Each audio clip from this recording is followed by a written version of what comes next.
नमस्कार विद्यार्थी मित्रांनो, सर्वात महत्त्वाची सूचना लक्षात ठेवा. आदिवासी विभाग विकास भरती 2026 याच्यामध्ये चौकीदार गट क याची जाहीर सूचना आलेली आहे. जे सर्वात महत्त्वाचं लक्षात ठेवा की जे 27/4/2026 ला चौकीदार गट क या संवर्गाची 478 पदाकरता ही जाहिरात प्रसिद्ध करण्यात आलेली होती.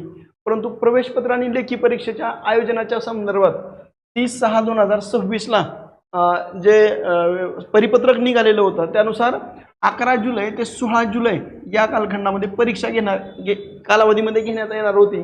परंतु बऱ्याच उमेदवारांनी महाराष्ट्र लोकसेवा आयोगाची परीक्षा असणारं म्हणजे कंबाईन जे आहे तर त्याची जी मेन्सची परीक्षा आहे तर ती या काळामध्ये असल्यामुळं त्यांनी काय केलं की परीक्षा पुढे ढकलावी अशा पद्धतीची विनंती केली.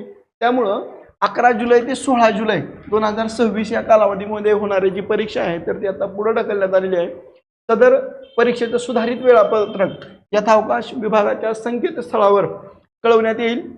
त्याची सर्व उमेदवारांनी ही नोंद घ्यावी आणि विशेषतः आपण जे व्हिडिओ बनवलेले आहेत तर ते तुम्ही देखील पाहू शकताय. तुम्हाला जर हा व्हिडिओ आवडला तर तुम्ही लाईक करा, शेअर करा आणि सबस्क्राईब करायला विसरू नका. थँक्यू.